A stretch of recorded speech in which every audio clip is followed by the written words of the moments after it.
Hello दोस्तों, मैं जय कामत एक बार फिर से स्वागत करता हूं आप सभी का टीचिंग एस्पिरेंट्स के यूट्यूब चैनल पर। दोस्तों, आज की वीडियो में अपन एक ऐसे टॉपिक के ऊपर बात करने वाले जिसको लेके भाई बहुत ज्यादा डिमांड थी और आप लोग इंस्टाग्राम और टेलीग्राम पे बहुत सारे मैसेज कर रहे थे कि भाई अभी रीट के एग्जाम के अभी लगभग 30 से 35 दिन का टाइम बचा हुआ है, तो अपन इन आने वाले 30 दिनों में अपनी रणनीति किस तरीके से बनाई जिससे आप इस एग्जाम को पहले अटेम्प्ट में क्वालिफाई कर पाओ और इवन क्वालिफाई नहीं कर पाओ, एक अच्छे खासे मार्क्स के साथ में क्वालिफाई कर पाओ। तो चलिए फिर अभी अपन आज की वीडियो में बात करते हैं। और देखिए, एक तो आप लोगों का बहुत सारे ये भी सवाल था कि भाई अगर आप हम लोग अभी इन आने वाले 30 दिन में अपनी इस तैयारी को कंटिन्यू करते हैं, आज से भी अपनी तैयारी स्टार्ट करते हैं, तो क्या हम इस एग्जाम को क्वालिफाई कर सकते हैं? तो देखिए, मैं यही बोलूंगा कि आप बिल्कुल इस एग्जाम को क्वालिफाई कर सकते हो, क्योंकि मेरा खुद का यही एक्सपीरियंस है कि भाई मैंने अपने टाइम पे रीट को लगभग 20 दिन का टाइम दिया था और उन 20 दिनों में मैंने ठीक ठाक मार्क्स के साथ में इस एग्जाम को क्वालिफाई भी किया था। तो देखिए, मैं आप लोगों को यही बोलूंगा, अगर आप लोगों की रणनीति अच्छी होती है, आप लोगों का कंटेंट अच्छा होता है, आप लोगों का सिलेक्टेड कंटेंट होता है और बेहतर कंटेंट होता है और आपकी स्ट्रेटेजी अच्छी होती है, तो आप इस एग्जाम को बिल्कुल इजीली क्वालिफाई कर सकते हो। और देखिए, आपकी स्ट्रेटेजी किस तरीके की होनी चाहिए उसके ऊपर अपन इस वीडियो में बात करने वाले। जो मेरा एक्सपीरियंस है, जो भाई मैंने सीटेट को लगभग 4 से 5 बार क्वालिफाई किया, रीट भी क्वालिफाई कर रखा है, तो जो मेरा एक्सपीरियंस है इन एग्जाम्स को लेके भाई मैं आप लोगों को शेयर करूंगा। अगर आप लोगों को ये वीडियो पसंद आता है, आप लोगों की स्ट्रेटेजी पसंद आती है, तो आप लोग इस स्ट्रेटेजी को अपने साथ में जोड़ सकते हो, अपनी स्टडी को साथ में जोड़ के और आप कंटिन्यू कर सकते हो। तो देखिए, सबसे पहले तो मैं आपको दिखाना चाहूंगा, भाई मैंने खुद ने रीट क्वालिफाई कर रखा है, मेरा सर्टिफिकेट भी है। और इसके अलावा देखिए, अभी अपन बात करते हैं स्ट्रेटेजी को लेके। तो देखिए, मैं स्ट्रेटेजी को लेके आप लोगों को यही बोलूंगा कि यहाँ पे देखिए, स्ट्रेटेजी हर कोई बना लेता है, आप खुद भी अपनी स्ट्रेटेजी बना सकते हो, लेकिन देखिए, बेहतर स्ट्रेटेजी वही बना सकता है जिसने प्रीवियस ईयर के पेपरों का एनालिसिस किया होगा, जिसने सिलेबस को एनालिसिस किया होगा, वही आपको अच्छे से बता सकता है कि आपके इस एग्जाम में किस टॉपिक से ज्यादा क्वेश्चन आते हैं और आपके किस सब्जेक्ट से कितने ज्यादा क्वेश्चन आ सकते हैं। देखिए, वैसे अगर आप लोग अभी यही सोच रहे होंगे कि हर सब्जेक्ट यहाँ पे 30 मार्क्स का है, तो भाई 30 क्वेश्चन आने वाले हैं हर सब्जेक्ट के, लेकिन ऐसा नहीं है भाई। मैं आप लोगों को अभी बताऊंगा कि बहुत सारे ऐसे सब्जेक्ट अपनी जिनको अगर आप लोगों ने पढ़ लिया अच्छे से, तो वो आपके 30 से ज्यादा मार्क्स कवर करवाएंगे। आप किस तरीके से करवाएंगे उसके ऊपर अपन बात करेंगे। और इसके अलावा देखिए, जैसा कि आप लोग अभी देख पा रहे होंगे, भाई आपका जो बुद्धि वाला टॉपिक है, वहां से अगर आप लोगों ने हार्वर्ड गार्डनर पढ़ लिया, तो बहुत हद तक चांसेस होंगे कि आपका क्वेश्चन वहीं से पड़ जाए। इसके अलावा देखिए, अगर आप लोग बाल विकास की बात करते हो, बाल विकास में भाई आपके वृद्धि और विकास से क्वेश्चन लगभग हमेशा आता है, विकास के सिद्धांतों से।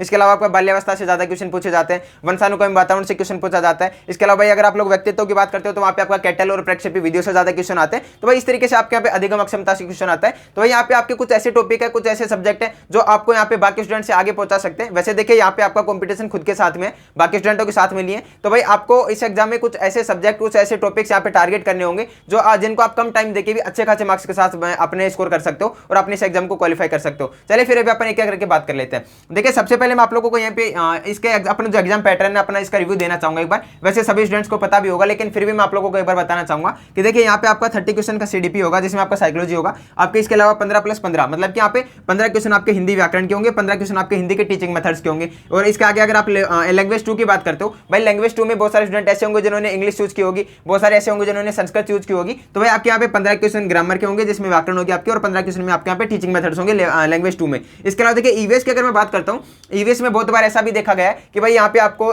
20 से ज्यादा क्वेश्चन आपके ईवीएस के मिल जाते हैं और भाई टीचिंग मेथड्स के 10 से भी कम मिल जाते हैं। लेकिन फिर भी अपन एवरेज ही मान के चलते हैं कि भाई ईवीएस में भी आपके 20 क्वेश्चन ईवीएस रिलेटेड होंगे और 10 क्वेश्चन ईवीएस के टीचिंग मेथड से रिलेटेड होंगे। सेम आपका यही मैथ में होगा भाई, 20 और 10 यहाँ पे रेशियो रहने वाला है। अब देखिए, अगर आप लोग एक तरीके से यहाँ पे देख पा रहे होंगे कि भाई आपके जो 15 क्वेश्चन ये हो गए टीचिंग मेथड्स के, 15 क्वेश्चन ये हो गए और आपके 20 क्वेश्चन ये हो गए इन दोनों मिला के, तो इस तरीके से आपके भाई 50 क्वेश्चन यहाँ पे लगभग भाई टीचिंग मेथड्स के बन जाते हैं, 50 क्वेश्चन। लेकिन देखिए, मैं आपको ये बोलूंगा कि अगर आप लोगों ने सीडीपी अच्छे से पढ़ ली, तो इन 50 में से कम आप 20 से 25 क्वेश्चन इजीली सही कर दोगे बिना पढ़े भी। अब देखिए, मैं ऐसा क्यों बोल रहा हूँ आप लोगों को वो भी बता देता हूँ।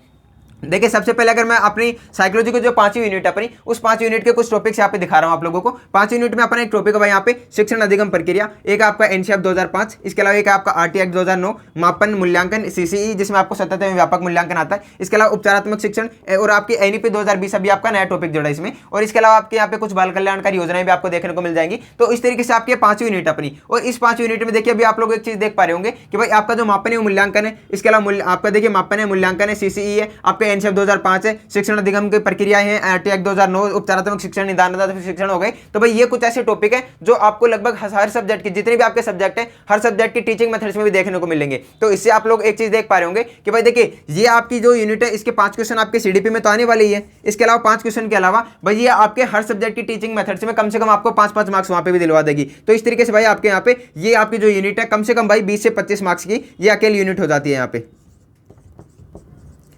अगर आप लोगों ने ये यूनिट अच्छे से पढ़ ली तो आप 20 से 25 मार्क्स इजीली यहाँ पे टीचिंग मेथड्स में भी कवर कर लोगे। और देखिए इसके अलावा अब यहाँ पे अपनी जो साइकोलॉजी है उसमें आप अगर फर्स्ट यूनिट में देखते हो तो आपको वहाँ पे बाल विकास आता है, बाल विकास की अवस्थाएं आती है। इसके अलावा फिर आपका अधिगम आता है, अधिगम में बच्चे किस तरीके से सीखते हैं आप उनके बारे में पढ़ते हो। और इसके अलावा आपकी जो थर्ड यूनिट है उसमें आपका विविध अधिगमकर्ताओं की समझ आती है, जिसमें आप प्रतिभाशाली बालक, वंचित बालकों के बारे में पढ़ते हो। तो ये आपकी भाई साइकोलॉजी अगर आप लोगों ने अच्छे से पढ़ ली तो आपने टीचिंग मेथड्स की समझ आपने यहीं पे अपने डेवलप कर लिया है। और बाकी ये यूनिट तो आपको सभी सब्जेक्टों की टीचिंग मेथड्स में देखने को मिलती है। तो इसलिए मैं आपको बोलूंगा कि भाई अगर आप लोगों ने सीडीपी अच्छे से पढ़ ली तो आप ये मान के चलना कि आपके ओनली 30 क्वेश्चन नहीं सही होंगे भाई, आप यहाँ पे कम से कम 20 से 25 मार्क्स अपनी टीचिंग मेथड्स के भी जोड़ लेना। और इस तरीके से आपके जो टीचिंग मेथड्स आते हैं वो आपके 50 मार्क्स की होती है, सीडीपी आपकी 30 मार्क्स की होती है। और इनमें अगर फिर भी आप सीडी के बेस पे ही देखोगे, सीडीपी के बेस पे ही, तो आप ये मान के चलना कि आप 50 से 55 क्वेश्चन आप ये मान के चलना लगभग आप 55 क्वेश्चन के आसपास सीडीपी के बेस पे सही कर सकते हो। और भाई ये मेरा खुद का एक्सपीरियंस है, इसलिए मैं आप लोगों को बता रहा हूं, क्योंकि जब मैंने अपने टाइम पीरियड का एग्जाम दिया था तो भाई मैंने सीडीपी को ही ठीक ठाक पढ़ा था, बाकी टीचिंग मेथड्स को पढ़ने का ज्यादा टाइम नहीं मिला था, लेकिन फिर भी टीचिंग मेथड्स की बदौलत मेरा ये एग्जाम क्वालिफाई हो गया था। तो इस तरीके से अगर आपकी रणनीति भी इस तरीके से होती है तो आप इस एग्जाम को बिल्कुल इजीली क्वालिफाई कर सकते हो। बस आपकी रणनीति बेहतर होनी चाहिए और आपका जो आपका कंटेंट होगा वो यहाँ पे सिलेक्टेड होना चाहिए। चलिए फिर अभी अपन बात करते हैं एक एक सब्जेक्ट को लेकर कि भाई आपकी स्ट्रेटेजी किस तरीके की होनी चाहिए और आपको किस तरीके से यहाँ पे पढ़ना चाहिए, जिसमें मैं आपको बताऊंगा कि आपको डेली किस तरीके से अपना टारगेट बना के अपना कंटिन्यू पढ़ना चाहिए। चलिए फिर अभी अपन एक करके बात कर लेते हैं। देखिए इसमें मैं आपको ये चीज भी बोलूंगा कि अभी मैं आपको ये तो नहीं बोल पाऊंगा कि भाई आप इन 30 दिनों में पढ़ के 130-35 के आसपास स्कोर कर दो, लेकिन हाँ इतना मैं बोल पाऊंगा कि भाई अगर अभी भी आप अच्छे से पढ़ते हो और अपनी इस स्ट्रेटेजी को फॉलो करते हो तो आप इजीली यहाँ पे 110 प्लस स्कोर आराम से अभी भी कर दोगे। इतना भी आपके पास में टाइम बचा हुआ है, क्योंकि देखिए मैंने अपने टाइम पे भाई 20 दिन पढ़ा था और उसमें भी मैंने ठीक ठाक स्कोर कर दिया था। तो आपके पास में तो फिर भी अभी 30 दिन के आसपास का टाइम बचा हुआ है, जिसमें अपन देखिए इन आने वाले 30 दिन को 2 पार्टों में डिवाइड करेंगे। और इन 2 पार्टों में देखिए अपना जो फर्स्ट लॉट होगा वो होगा भाई 25 डेज का। इसके अलावा देखिए सेकंड होगा, उसमें आपके पास में कुछ ऐसे स्टूडेंट होंगे जैसे वीडियो को आज देख रहे होंगे तो उनके पास में ज्यादा टाइम बचा होगा, कुछ ऐसे होंगे जो 2-4 दिन के बाद देखेंगे। तो भाई जितना आपके फर्स्ट लोड तो आपको 25 डेज का रखना है, उसके बाद में जब भी आप इस वीडियो को देख रहे हो तब से आगे लगा लेना कि भाई आपके पास में कितने दिन बचे हुए हैं, वो आप यहाँ पे सेकंड स्लॉट में अपने रख देना। तो भाई अभी देखिए सबसे पहले अपन बात करते हैं यहाँ पे सीडीपी की, क्योंकि सबसे इंपॉर्टेंट सब्जेक्ट भी वही है, तो अपन सबसे पहले उसी सब्जेक्ट को उठा लेते हैं। तो भाई देखिए आपका सीडीपी होगा यहाँ पे सबसे पहला सब्जेक्ट। अब देखिए सीडीपी को आपको किस तरीके से पढ़ना चाहिए। सीडीपी में आपके यहाँ पे 5 यूनिट आती है, जिसमें आपकी फर्स्ट यूनिट आती है भाई बाल विकास, सेकंड में आपकी आती है यहाँ पे व्यक्तिगत विभिन्नताएं और व्यक्तित्व और बुद्धि वाला।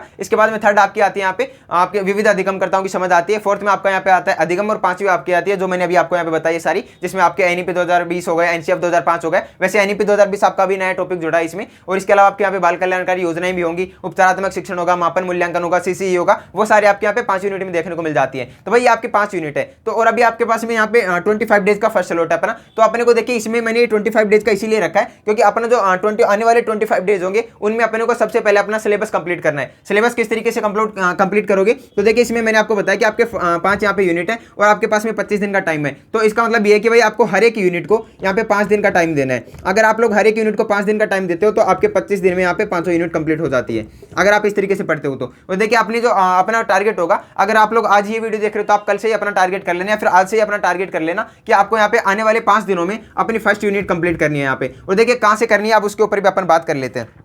तो देखिए मैंने आपको बता दिया है कि भाई आपके पास में जो 25 डेज होंगे उनमें सबसे पहला आपका यूनिट होगा, फर्स्ट यूनिट को टारगेट करना है और फर्स्ट यूनिट में आपको बाल विकास को कंप्लीट करना है। और देखिए बाल विकास को कंप्लीट करने के लिए मैं आपको एक चीज और बोलूंगा, अभी बहुत सारे स्टूडेंट ऐसे होंगे जो ये सोच रहे होंगे कि हम अगर अभी ऑनलाइन बैच परचेज करते हैं तो क्या हमारा सिलेबस पूरा हो पाएगा। तो देखिए मैं आप लोगों को यही बोलूंगा, अगर आप लोग अभी से अपनी तैयारी स्टार्ट करें तो अभी आपको किसी भी बैच की तरफ नहीं जाना है। और आप लोगों ने अगर अभी से पहले साइकोलॉजी कभी नहीं पढ़ी है तो आपको केवल साइकोलॉजी की क्लासें लेनी है, और साइकोलॉजी की क्लासें आपको किसी बैच से नहीं लेनी है। या तो देखिए आप जैसे कि मैंने आपको बताया कि आपको यूनिट वाइज पढ़ना है, जैसे मैं मान के चलता हूं कि आपने आज यूनिट फर्स्ट उठाई अपनी और यूनिट फर्स्ट में आपका बाल विकास है, तो आप एक काम करो कि बाल विकास देखिए सिलेबस मैंने टेलीग्राम चैनल पर डाल रखा है, तो आप लोग वहां से सिलेबस डाउनलोड कर लो और आप अपना डेली का टॉपिक उठाओ और टॉपिक वाइज सर्च करके या तो आप यूट्यूब से सर्च कर लो और वहां से पढ़ने लग जाओ, या फिर मैं आपको टेलीग्राम चैनल में एक बैच प्रोवाइड करवा दूंगा, आप लोग उस बैच से अपनी क्लासें कंटिन्यू कर लेना। तो इस तरीके से आपको यहाँ पे साइकोलॉजी अगर आपने अब से पहले कभी नहीं पढ़ी है तब तो आपको थोड़ी बहुत क्लासों की तरफ जाना चाहिए, और बाकी सब्जेक्टों का मैं मना ही करूंगा कि क्लासों की तरफ नहीं जाना, लेकिन साइकोलॉजी के लिए आपको क्लासों की तरफ जाना चाहिए, क्योंकि देखिए साइकोलॉजी आपके यहाँ पे लगभग 50 से 55 मार्क्स भाई कवर करवा रही है। तो आपको साइकोलॉजी की चाहे क्लासें ले लेनी चाहिए। और ये एक ऐसा सब्जेक्ट भी है जहां पे अपने को किसी टीचर की हेल्प की जरूरत पड़ती है ताकि हम चीजों को अच्छे से समझ पाएं, अपनी कंसेप्ट यहाँ पे अच्छे से क्लियर कर पाएं। तो देखिए मैंने आपको बता दिया है कि आपका आने वाले 5 दिन होंगे, उनमें आपको फर्स्ट यूनिट कंप्लीट करनी है। और उसको अभी अगर आप लोगों के पास बैच है खुद का तो आप बैच से पढ़ सकते हो, बैच नहीं है तो भाई मैं टेलीग्राम चैनल पर बैच डाल रखा है मैंने, आप वहां से भी देख सकते हो। तो और बाकी इसके अलावा अगर आप लोग आप जिन टीचर्स का मैंने यहाँ पे बैच डाल रखा है, अगर आपको उनका नहीं समझ आता है तो आपके फर्स्ट यूनिट में आप सिलेबस देख लेना, उस सिलेबस को अकॉर्डिंग आप सर्च करके यूट्यूब पर अपना यहाँ पे टॉपिक कंप्लीट कंप्लीट कर सकते हो। तो अपना आने वाला 5 दिन का जो टारगेट होगा वो ये होगा कि भाई अपनी यूनिट फर्स्ट आपको कंप्लीट करनी है। उसके बाद में सेम इसी तरीके से आपको जब भी आपकी यूनिट फर्स्ट कंप्लीट हो जाए आपको फिर अपनी यूनिट सेकंड की तरफ जाना है, उसके बाद यूनिट थर्ड की तरफ जाना है। इस तरीके से आपको 5-5 दिनों का टारगेट बना के और 25 दिन में अपनी साइकोलॉजी कंप्लीट करनी है। और अगर आप लोग देखिए क्लासों की तरफ नहीं जाना चाहते हो तो फिर मैं आपको ये बोलूंगा कि अभी मैंने अपने टेलीग्राम चैनल पे भाई नोट्स डाल रखे हैं, वंदना जादव मैम के भी नोट्स है, वहां पे कलाम एकेडमी के भी नोट्स डाल रखे हैं। तो आप लोग उनमें से कोई भी एक नोट्स उठा लेना जो आपको पसंद आए, उत्कर्ष क्लासेस के भी वहां पे नोट्स है, तो आपको जो नोट्स पसंद आए बस आप उन नोट्सों को पढ़ने लग जाना। और भाई देखिए लगभग वहां पे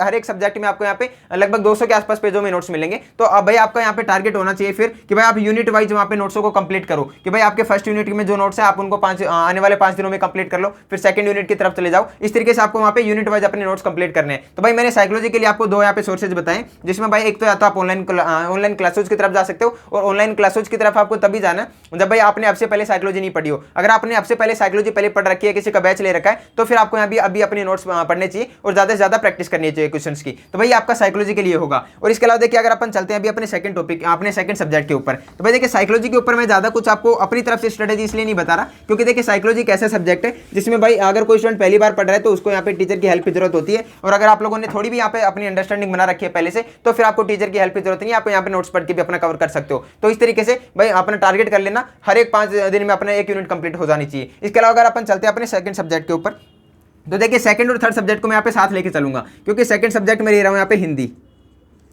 और थर्ड सब्जेक्ट में मैं आपको यहाँ पे देखिए संस्कृत और इंग्लिश दोनों को ले रहा हूँ। लेकिन देखिए मेरा यहाँ पे ज्यादा फोकस होगा संस्कृत की तरफ, क्योंकि देखिए मैंने अपने टाइम पे यहाँ पे संस्कृत सब्जेक्ट लिया था। तो आप लोग भी अगर आपने यहाँ पे संस्कृत ले रखा है तो आप यहाँ पे मेरे से ज्यादा रिलेट कर पाओगे। और अगर आप लोगों के पास इंग्लिश है तो भाई देखिए इंग्लिश के बारे में मेरे को ज्यादा नॉलेज नहीं है, इसलिए मैं ज्यादा चीजें नहीं बता पाऊंगा। लेकिन फिर भी जो चीजें मैं हिंदी के लिए बता रहा हूँ आप सेम उन्हीं चीजों को अपने इंग्लिश पे भी लागू कर सकते हो। क्योंकि देखिए आप जैसे कि आपका एक हिंदी सब्जेक्ट होगा, दूसरा होगा आपका यहाँ पे संस्कृत। देखिए अगर हो सकता है मेरी हैंडराइटिंग आपको समझ नहीं आ रही हो, तो अगर नहीं आ रही हो तो भाई मेरे वर्डों पे जाना और आप यहाँ पे चीज़ों को समझ सकते हो। देखिए यहाँ पे आपके 15 क्वेश्चन होंगे टीचिंग मेथड्स के, 15 होंगे ग्रामर के, सेम यही आपका यहाँ पे संस्कृत में होने वाला है। तो देखिए मैं आपको एक चीज़ बोलूंगा, अगर आप लोगों ने हिंदी को अच्छे से पढ़ लिया, जिसमें आपकी हिंदी ग्रामर और हिंदी की टीचिंग मेथड्स में दोनों की ही बात कर रहा हूँ। क्योंकि देखिए जैसे हिंदी ग्रामर में आप लोग देखोगे भाई आपके संधि होंगे, समास होंगे, इसके अलावा प्रत्यय होंगे, उपसर्ग होंगे आपके यहाँ पे, इसके अलावा आपके जो भी वर्णमाला होगी, आपकी जो भी चीज़ आप यहाँ पे पढ़ोगे हिंदी में, सेम वही चीज़ आपको संस्कृत में भी देखने को मिलेंगी। आपकी ग्रामर भी लगभग पूरी सेम है भाई, कुछ 19-20 का फर्क होता है। तो भाई उन चीजों की तरफ अगर आप उनको इग्नोर भी कर देते हो तो भाई अगर आप लोग यहाँ पे अच्छा खासा स्कोर कर ले हो और यहाँ पे अगर आप लोग 20 से 25 के आसपास भी स्कोर कर रहे हो तो भाई वो आपके लिए इनफ होगा। क्योंकि देखिए मैं आपको ये बोलूंगा, अगर आप लोग इन दोनों सब्जेक्टों को अलग अलग टाइम दोगे तो भाई आपके पास में इतना टाइम अभी नहीं बचा है कि आप दोनों को अलग अलग टाइम दो और आप यहाँ पे फिर अपने अच्छे खासे स्कोर की तरफ बढ़ो। इसलिए मैं आपको ये बोलूंगा कि इन दिनों में आपको संस्कृत को भाई जितना हो सके आप इसको इग्नोर करें। क्योंकि देखिए अगर आप लोगों ने हिंदी को अच्छे से पढ़ लिया, भाई हिंदी की ग्रामर अच्छे से पढ़ ली, हिंदी की टीचिंग मेथड्स अच्छे से पढ़ लिए, तो भाई वही चीजें आपको संस्कृत में मिलने वाली है, बस लैंग्वेज चेंज हो जाएगी वहां पे। अब जैसे भाई आपके यहाँ पे मैं कोई भी एग्जांपल लेता हूँ, रमेश लेता हूँ, तो भाई आपके जो रमेश में अभी हिंदी में जो संधि होगी तो भाई वही आपके संस्कृत में होने वाली है। ऐसा नहीं है कि भाई वहां पे जाके आपकी वो चेंज हो जाएगी। इसलिए मैं आपको ये बोलूंगा कि अभी आने वाले दिनों में आप संस्कृत को इग्नोर करें, आप हिंदी के ग्रामर को अच्छे से पढ़ ले, संस्कृत की आप वहीं से कवर कर लोगे। और टीचिंग मेथड्स में भी सेम यही प्रोसेस होगा, आप यहाँ पे हिंदी की टीचिंग मेथड्स को अच्छे से पढ़ लेना, आपके संस्कृत भी वहीं से कवर हो जाएगी। इसके अलावा देखिए अब मैं अगर आप यहाँ पे कंटेंट की बात करता हूँ कि आपको कंटेंट कहाँ से मिलेगा, किस तरीके से पढ़ना चाहिए, तो देखिए सबसे पहले मैं आपको ये बोलूंगा, अगर आप हिंदी ग्रामर पढ़ने की सोच रहे हो तो भाई हिंदी ग्रामर के लिए या तो आप अपने राजस्थान बोर्ड की जो 9 से 12 के लिए बुक आती है या तो आप उसकी तरफ जा सकते हो। अगर आप लोग उसकी तरफ नहीं जा रहे हो तो भाई मैं आपको यहाँ पे कलाम एकेडमी के नोट्स देने वाला हूँ। और कलाम एकेडमी के नोट्स में देखिए आपको मैं ये भी बता दूं, वहाँ पे आपके 90 पेजेस होंगे लगभग। भाई एक तो यहाँ पे कलाम एकेडमी के यहाँ पे हस्तलिखित नोट्स हैं, एक यहाँ पे आपके उनके परीक्षा विशेषांक है। तो देखिए एक में आपके 90 पेज है, दूसरे में आपके 100 पेज है। तो भाई इन दोनों में से आपको जो भी पसंद आए आप उनकी तरफ चले जाना। और आपको डेली का टारगेट ये करना है कि लगभग भाई आप यहाँ पे 10 पेज के आसपास हिंदी की डेली पढ़ो। क्योंकि देखिए मैंने यहाँ पे संस्कृत को इग्नोर कर दिया है, तो आपका एक सब्जेक्ट तो वैसे भी हट गया है, तो आप इतना टाइम निकाल सकते हो कि हिंदी के 10 पेज पढ़ सकते हो। और हिंदी भाई वैसे भी अपन बचपन से पढ़ते आ रहे हैं, हिंदी ग्रामर अपन ने भाई बचपन से पढ़ी है, तो आप इतना टाइम आराम से दे सकते हो और अपने 10 पेज यहाँ पे डेली के पढ़ सकते हो। अगर आप लोग 10 पेज डेली के पढ़ रहे हो तो भाई आप यहाँ पे 10 पेजों के हिसाब से अपना 100 पेजों में देख लेना कि आपके लगभग 10 से, और फिर भी मैं मान के चलता हूं कि कोई स्टूडेंट ऐसा होगा जो भाई दिन के 7-8 पेज भी पढ़ पा रहा होगा, तो भी भाई आप लगभग यहाँ पे 15 दिन में अपनी हिंदी ग्रामर पूरी कंप्लीट कर लोगे, ये मैं मान के चलता हूं। और आपकी स्ट्रेटेजी भी इस तरीके की होनी चाहिए कि आप 15 दिन में अपनी हिंदी ग्रामर कंप्लीट कर लो। तो भाई इस तरीके से आपको यहाँ पे हिंदी का कंटेंट पढ़ना है। अगर मैं बात करता हूँ टीचिंग मेथड्स की, तो देखिए टीचिंग मेथड्स की या तो अगर आप क्लासे ले लो, अगर आप क्लासे लेना चाहते हो तो भाई मैं आपको सजेस्ट करूंगा कि भाई आप मुकेश पंचोली सर के ऐप से यहाँ पे क्लासेज ले सकते हो। लेकिन अगर आप क्लासेज नहीं लेना चाहते और आप यहाँ पे नोट्स से पढ़ना चाहते हो तो भाई नोट्स मैं आपको टेलीग्राम चैनल पे दे दूंगा और उसमें मैं आपको डेली टॉपिक वाइज नोट्स दूंगा, जिसमें आपको जैसे कि मैं मान के चलता हूँ आपको मैंने कल दिया भाषा कौशल का टॉपिक, जिसमें आपके भाषा कौशल के जितने भी अपने कौशल होंगे 4 प्रकार के कौशल होंगे, जिसमें आपका लेखन कौशल होगा, श्रवण कौशल होगा, तो वो अपने जितने भी कौशल है उनका मैंने एक दिन में दे दिया पूरा। इस तरीके से मैं आपको वहाँ पे टॉपिक वाइज दे दूंगा और आप उनको कंप्लीट कर लेना अपना। और देखिए फिर अगर आप लोगों ने हिंदी को अच्छे से पढ़ लिया, उसके बाद में देखिए मैं आपको संस्कृत के यहाँ पे 28 पेजों की एक पीडीएफ दूंगा, जिसमें आपके 28 पेजेस होंगे। भाई इन 28 पेजेस को आपको यहाँ पे कम से कम भाई 2 से 3 दिन में अपना कंप्लीट कर लेना। भाई ज़्यादा से ज़्यादा 2 से 3 दिन में, कम से कम नहीं भाई, ज़्यादा से ज़्यादा आपको 2 से 3 दिन में कंप्लीट कर लेना है। और भाई देखिए आप इजीली क्वालिफाई भी कर लोगे, याद भी कर लोगे, क्योंकि देखिए अगर आप लोगों ने यहाँ पे हिंदी की ग्रामर और हिंदी की टीचिंग मेथड अच्छे से पढ़ ली, तो आपके यहाँ पे संस्कृत की भी उसी से कवर हो जाएगी, कुछ खास फर्क नहीं देखने को मिलेगा। तो भाई इस तरीके से आपको यहाँ पे हिंदी और संस्कृत की यहाँ पे अपनी स्ट्रेटेजी बनानी है और आपको आने वाले लगभग भाई 25 दिन में अपना सिलेबस कंप्लीट करना है। देखिए मैंने आपको बताया कि ग्रामर को आपको यहाँ पे 15 दिनों में कंप्लीट करना है, साथ में आपको टीचिंग मेथड्स को भी साथ में लेकर चलना है। लेकिन फिर भी अगर आप लोगों को लगता हो कि भाई थोड़ा वो टाइम लग रहा है, तो आपको मैक्सिमम 25 दिन में करना है। बाकी टारगेट ये रखना कि भाई आप 15 से 20 दिन में हिंदी के सिलेबस को कंप्लीट कर दो। अगर आप लोग इस स्ट्रेटेजी के थ्रू पढ़ते हो तो भाई आप हिंदी को कवर कर लोगे आराम से। और आप ये मान के चलना कि आपका यहाँ पे 25 के आसपास स्कोर आराम से हो जाएगा और आप 20 के आसपास स्कोर भाई संस्कृत में भी आराम से कर लोगे, अगर आप लोग इस स्ट्रेटेजी को फॉलो करते हो तो भाई ये आपकी हिंदी के लिए स्ट्रेटेजी होनी चाहिए। और आपको जो मैंने अभी नोट्स बताए वो सारे नोट्स मैं टेलीग्राम चैनल में प्रोवाइड करवा दूंगा, आप लोग वहां से अपना इन नोट्सों को यहाँ पे डाउनलोड करके और अपना कंटिन्यू पढ़ सकते हो। तो भाई ये हो गया अपनी हिंदी और संस्कृत की बात। या देखिए यहाँ पे जो सबसे ज्यादा ध्यान देने वाली बात थी वो यही थी कि भाई मेरे अकॉर्डिंग आपको अभी संस्कृत पे ज्यादा फोकस नहीं करना चाहिए। संस्कृत को अगर आप लोग इग्नोर भी करते हो तो भी कोई प्रॉब्लम नहीं होगी, लेकिन हाँ संस्कृत को अगर आप लोग इग्नोर कर रहे हो तो भाई आपकी हिंदी इस तरीके की होनी चाहिए कि वहां से आप स्कोर अपना बेहतर से बेहतर कर पाओ और आपकी अंडरस्टैंडिंग इतनी बन जाए कि आप हिंदी की ग्रामर और हिंदी की टीचिंग मेथड से ही संस्कृत की ग्रामर और संस्कृत की टीचिंग मेथड्स को भी सही कर दो। तो भाई ये आपकी 3 सब्जेक्ट हो गए, जिसमें मैंने सबसे पहले आपको सीडीपी बताया। सीडीपी में मैंने आपको यही बताया कि आप एक एक अपनी यूनिट उठाओ और आप 5 दिन में एक यूनिट को कंप्लीट करने का टारगेट रखो और इस तरीके से आपको यहाँ पे आने वाले 25 दिनों में अपनी सीडीपी कंप्लीट करनी है। उसके बाद में मैंने आपको हिंदी और संस्कृत का बताया, जिसमें मैंने आपको नोट्स बताए, उन नोट्सों को मैं आपको टेलीग्राम चैनल में प्रोवाइड करवा दूंगा और वहां पे आपका टारगेट होना चाहिए। जैसे कि आप लोगों के अगर हिंदी की मैं बात करता हूं तो भाई हिंदी में आपके यहाँ पे लगभग 15 टॉपिक होंगे और भाई इन 15 टॉपिक जो मेन टॉपिक होंगे वही 15 होंगे आपके। और इन 15 टॉपिकों को आपको डेली का अगर आप लोग एक भी टॉपिक कंप्लीट कर रहे हो तो आपके 15 दिन में हिंदी पूरी कंप्लीट हो जाएगी। तो इसलिए मैं आपको बोलूंगा कि भाई आप अगर अपनी रणनीति बेहतर रखते हो तो आप इजीली इन सिलेबस को कंप्लीट कर सकते हो, क्योंकि सिलेबस इतना बड़ा नहीं है जितना भाई देखिए आप लोग अगर अपने सिलेबस को डाउनलोड करके वहां से आप सिलेबस देख रहे हो भाई बहुत बड़ा सिलेबस है, देखिए दिखने में बहुत बड़ा लग रहा है और है भी भाई बहुत बड़ा, लेकिन अगर आपकी रणनीति अच्छी होती है तो भाई कम से कम टाइम में भी आप इस सिलेबस को कंप्लीट कर सकते हो। तो ये तरीका होगा भाई आपका हिंदी को कवर करने का। अब अपन चलते भाई नेक्स्ट अपना ईवीएस मैथ और अपना एसएसटी के ऊपर।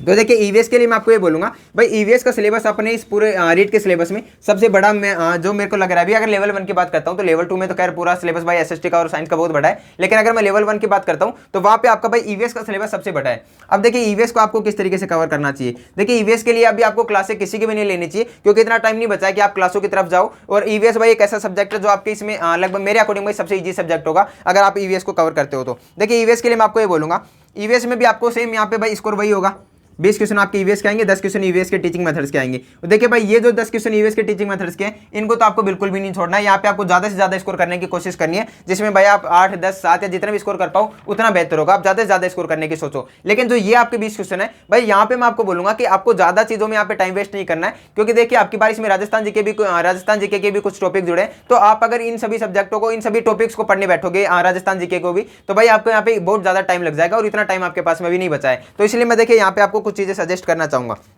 एक तो देखिए यहां से आप या तो एक काम कर सकते हो भाई, कलाम की एक परीक्षा विशेषांक आती है, आप कलाम की वो परीक्षा विशेषांक ले लेना और उसकी पीडीएफ में टेलीग्राम चैनल में डाल दूंगा। या अगर आप यहाँ पे ऑफलाइन बुक स्टोर से परचेज करना चाहते हो तो वो भी कर सकते हो, वरना इसकी पीडीएफ में टेलीग्राम चैनल पे डाल दूंगा। आप लोग वहां से अपना यहाँ पे परीक्षा विशेषांक का डेली का टारगेट रखना। भाई देखिए परीक्षा विशेषांक में लगभग पेज है यहाँ पे 60 से 62 के आसपास, 60 पेज होंगे इसमें लगभग, और 60 पेज आपको डेली के लगभग 6 पेजेस आपको कंप्लीट करने हैं और 10 दिन में आपको यहाँ पे ईवीएस कंप्लीट करनी है। उसके बाद में मैं आपको एक यहाँ पे 32 पेजों की एक और पीडीएफ दूंगा, जिसमें आपके ईवीएस के वन लाइनर होगी। और ईवीएस के वन लाइनर भाई इनको अपने को लगभग दिन के 3-4 पेज कंप्लीट करने हैं, तो भी आप यहाँ पे आराम से अपने 10 दिन में, 6 दिन में, 7 दिन में कंप्लीट कर लेना जितना आपसे हो पाए। तो इस तरीके से आपको यहाँ पे 15 दिन में अपनी ईवीएस कंप्लीट करनी है और साथ ही में आपको टीचिंग मेथड्स को साथ लेकर चलना है। देखिए टीचिंग मेथड्स के लिए मैं आपको ये बोलूंगा कि एक तो या तो आप मुकेश पंचोली सर की क्लासे ले सकते हो, या फिर आपको मैं यहाँ पे पीडीएफ प्रोवाइड करवा दूंगा बताऊंगा टेलीग्राम चैनल पे इनके नोट्सों को, इनकी टीचिंग मेथड्स की भी, तो आप लोग वहां से अपना डेली का एक टॉपिक कंप्लीट कर लेना। देखिए मैं आपको एक चीज और बताना चाहूंगा, जैसा कि मैंने आप लोगों को बोला था कि भाई सीडीपी में आपके यहाँ पे जो 5 यूनिट है उसमें मापन, मूल्यांकन, उपचारात्मक शिक्षण, निदानात्मक शिक्षण, जितने भी अपने टॉपिक थे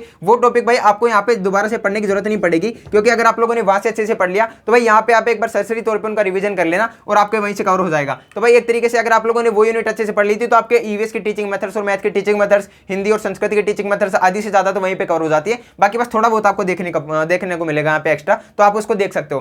तो भाई मैंने ईवीएस का बता दिया है आपको, यहाँ पे कलाम की परीक्षा विशेषांक की तरफ जाना चाहिए अभी, क्योंकि टाइम कम है तो आप इतनी ही चीजें पढ़ पाओगे। और जो कलाम की परीक्षा विशेषांक अगर आप लोग ऑफलाइन बुक स्टोर पे परचेज करते हो तो उसमें भाई 110 पेज आएंगे। 110 पेज हो के भाई अगर आप लोग यहाँ पे डेली के 10 पेज भी पढ़ रहे हो तो आप यहाँ पे लगभग भाई अपना 10 से 11 दिन में या 12 दिन में कंप्लीट कर लोगे। फिर भी अगर आप लोग यहाँ पे 5 पेज भी पढ़ते हो तो भी भाई आप 20 दिन में आराम से अपनी इसको कंप्लीट कर लोगे। साथ में आपको टीचिंग मेथड्स को लेकर चलना है, तो भाई आप लोग टीचिंग मेथड्स के 5 दिन मान लेना। इस तरीके से आपका 25 दिन में भाई ये सिलेबस भी कंप्लीट हो जाएगा। फिर अपन चलते हैं मैथ की तरफ। तो देखिए मैथ का भी सेम आपका वही होगा कि भाई यहाँ पे आपके 20 क्वेश्चन मैथ के होंगे, जिसमें 10 क्वेश्चन आपके टीचिंग मेथड्स के भी होंगे साथ में। ऐसे करके आपका 30 क्वेश्चन होंगे यहाँ पे मैथ में। इन 30 में से देखिए मैं आपको एक चीज बोलना चाहूंगा, इसमें आपको या तो भाई रामनिवास मथुरिया की तरफ बुक ले लेनी चाहिए, और अगर आप लोग खुद से मैथ को सोल्व कर सकते हो तो। और देखिए यहाँ पे आपने देखिए मैंने अभी कल देखा इसमें कि आपके यहाँ पे टोटल जो चैप्टर है वो है 14। भाई इन 14 चैप्टर्स में से 7 चैप्टर ऐसे हैं जो भाई बिल्कुल आसान है, जिसमें देखिए आपके स्थानीय मान हो गए, जाति मान हो गए, भिन्नों के प्रकार हो गए, आपके यहाँ पे दशमलव वगैरह हो गई, इसमें बोर्ड मास के नियम से कुछ क्वेश्चन हो जाते हैं। तो भाई ये आपके 7 चैप्टर ऐसे कि बहुत ईजी है भाई, आपके लगभग आप मान के चलना 4th 5th क्लास के यहाँ पे लेवल होगा इसमें। तो भाई ये तो आप इजीली कर लोगे। बाकी फिर भी अगर आप लोगों को लगता है कि आपको नहीं आते तो आपको भाई इन 7 चैप्टर को आप यहाँ पे लगभग 2 से 3 दिन में कंप्लीट कर लोगे। बाकी के जो 7 चैप्टर बच जाते हैं भाई उसमें आपका आएंगे यहाँ पे साधारण ब्याज हो गया, प्रतिशत हो गया, औसत हो गया, लाभ हानि हो गया, ये चैप्टर इसमें आने वाले, जिसमें क्षेत्रफल हो गया, मापन हो गया। तो ये आपके 7 चैप्टर होंगे भाई। इन 7 चैप्टर को आपके यहाँ पे लगभग 2 दिन में आपको एक चैप्टर कंप्लीट करना है। तो अगर आप लोग 2 दिन में एक चैप्टर भी कंप्लीट कर लियो तो आपके यहाँ पे 14 दिन में चैप्टर कंप्लीट हो जाएंगे सारे। और आपके 7 दिन में मैंने जैसे कि आपको 7 चैप्टर बताए, इनमें आप लगभग मान के चलना कि 2 से 3 दिन में आप इन चैप्टर को कंप्लीट कर लोगे। तो इस तरीके से यहाँ पे मैं मान के चलता हूँ कि लगभग 17 से 18 दिन में या 20 दिन में भी अगर आप लोग कंप्लीट कर रहे हो तो भी कोई दिक्कत नहीं है। फिर आपके जो 5 दिन बच जाते हैं उन 5 दिन में आपको मैथ की टीचिंग मेथड्स कंप्लीट करनी है। तो भाई इस तरीके से आपकी अगर स्ट्रेटेजी होगी तो आप लोग बिल्कुल 25 दिन में अपने आराम से सिलेबस को कंप्लीट कर लोगे, जिसमें आपके टीचिंग मेथड्स भी आ जाएंगे और आपके यहाँ पे अपनी जो भी व्याकरण, हिंदी की ग्रामर होगी, संस्कृत ग्रामर होगी और सब्जेक्ट होंगे वो भी आप यहाँ पे कंप्लीट कर सकते हो। देखिए अभी अपना एसएसटी बच जाता है, तो एसएसटी के बारे में मैं अभी इस वीडियो में ज्यादा चर्चा नहीं करूंगा क्योंकि वीडियो भी बहुत लंबा हो रहा है। और इसलिए कुछ इसलिए भी क्योंकि देखिए अभी एसएसटी के ऊपर मैं खुद भी थोड़ा रिसर्च करूंगा अभी कि भाई आपके किस टॉपिक से ज्यादा क्वेश्चन पूछे जाते हैं, क्योंकि मैं खुद भी एसएसटी से तैयारी कर रहा हूँ लेवल 2 से भी। तो मैं आप लोगों को उसके बारे में बताऊंगा एक नेक्स्ट वीडियो में कि आपको एसएसटी को किस तरीके से पढ़ना चाहिए। लेकिन फिर भी मैं आप लोगों को ये बोलूंगा, अगर आप लोग एसएसटी को अभी से पढ़ना चाहते हो तो या तो आप यहाँ पे लक्ष्य की बुक परचेज कर सकते हो या फिर आप यहाँ पे परचेज कर सकते हो। जीजीडी की बुक आती है 3 अपनी, अगर मैं आप लोगों को दिखाना भी चाहूँ तो ये मेरे पास यहाँ पे बुक रखी हुई है। तो एक बुक तो इनकी है, इसी तरीके से इनकी 2 बुक और है, तो आप लोग इन बुक्स को परचेज कर सकते हो। और ये सर अभी अपने यूट्यूब चैनल पे पूरी इन बुक्स को यहाँ पे फ्री पढ़ा रहे हैं, तो आप लोग वहाँ से भी अपनी इन नोट्स को कवर कर सकते हो, बुक्स को कवर कर सकते हो उनकी क्लासों से भी। तो भाई ये आपका एसएसटी का हो गया। और साइंस के लिए देखिए भाई मेरे को साइंस के बारे में भी ज़्यादा नॉलेज नहीं है, क्योंकि मेरा खुद का बैकग्राउंड साइंस नहीं है, अभी बीएससी बीएड वगैरह मैंने नहीं किए, तो इसलिए मैं आपको ज़्यादा तो नहीं बता पाऊंगा। लेकिन फिर भी मैं आप लोगों को ये बोलूंगा कि अगर आप लोग अभी साइंस से हो तो भी आप लक्ष्य की तरफ जा सकते हो। भाई लक्ष्य के यूट्यूब चैनल पे भी वो कवर करवा रहे हैं, साथ में उनकी बुक्स भी आती है, तो आप लोग वहां से अपनी इन चीजों को कवर कर सकते हो, साइंस वाले भी। तो भाई देखिए ये अपनी स्ट्रेटेजी थी। और इसके अलावा मैंने देख लेता हूँ अगर कुछ चीजें रह गई हो तो मैं आपको वो भी बता देता हूँ। देखिए यहाँ पे मैं एक चीज और बताना चाहूंगा कि कैसे और कहां से करनी चाहिए इन चीजों को। भाई यूट्यूब की हेल्प ले सकते हो, साथ में आप अपने नोट्सों की तरफ जा सकते हो, जो नोट्स मैंने टेलीग्राम चैनल पे बता दिए आपको। इसके अलावा देखिए आपको एक चीज और बताऊंगा,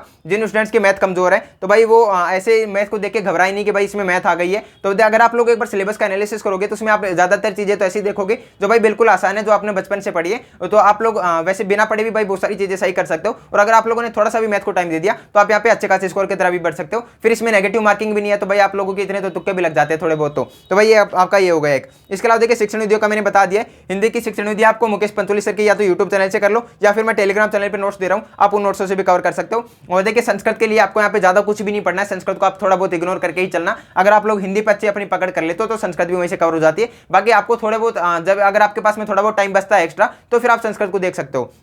इसके अलावा देखिए मैंने ईवीएस का बता दिया है। ईवीएस के भाई देखिए ईवीएस की जो अपनी टीचिंग मेथड्स है, ईवीएस की टीचिंग मेथड्स की 20 पेजों की पीडीएफ होगी, मैं आपको वो टेलीग्राम चैनल पे प्रोवाइड करवा दूंगा और उन 20 पेजों से आपकी पूरी ईवीएस की टीचिंग मेथड्स कंप्लीट हो जाएंगी। तो बस उसके अलावा आपको कुछ भी नहीं देखना है, उसके अलावा आप ईवीएस के कंटेंट को पढ़ सकते हो। साथ ही में देखिए एसएसटी का मैंने बता दिया है कि आप या तो लक्ष्य की बुक की तरफ जा सकते हो या जेजीडी के यूट्यूब चैनल की तरफ भी जा सकते हो। इसके अलावा साइंस का मैंने बता दिया है कि भाई देखिए साइंस की मैंने ऑलरेडी पीडीएफ डाल रखी है, टीचिंग मेथड्स की भी डाल रखी है। तो अभी इन आने वाले दिनों में आपका ज्यादा से ज्यादा फोकस होना चाहिए टीचिंग मेथड्स की तरफ, क्योंकि टीचिंग मेथड्स ही वो ऐसा भी यहाँ पे कंटेंट आपका जो आपको ज्यादा से ज्यादा स्कोर करवा सकता है कम से कम टाइम में। और बाकी क्योंकि देखिए बाकी जो सब्जेक्ट अपने बच जाते हैं उनमें टॉपिक्स भी बहुत ज्यादा है और उनको पढ़ने में टाइम भी ज्यादा लगता है। लेकिन अगर मैं टीचिंग मेथड्स की बात करता हूं तो आप किसी भी सब्जेक्ट के टीचिंग मेथड्स को उठा लेना, 5 दिन से ज्यादा का टाइम नहीं लगेगा, क्योंकि उनमें टॉपिक ही इतने लगभग किसी में 7 है किसी में 8 टॉपिक है, तो भाई उनको पढ़ने में 5 दिन से ज्यादा टाइम नहीं लगेगा और आपका स्कोर भाई आराम से यहाँ पे आपके लगभग 50 क्वेश्चन आएंगे टीचिंग मेथड्स के साथ, 30 क्वेश्चन आएंगे आपके यहाँ पे सीडीपी के। तो इन 80 क्वेश्चन में से आप लगभग 60 से 65 क्वेश्चन इजीली सही कर सकते हो अगर आप लोग यहाँ पे अच्छे से इनको पढ़ लेते हो। उसके बाद में भाई आपको लगभग 30 क्वेश्चन सही करने होते हैं और आपके पास में लगभग क्वेश्चन बचते हैं 70,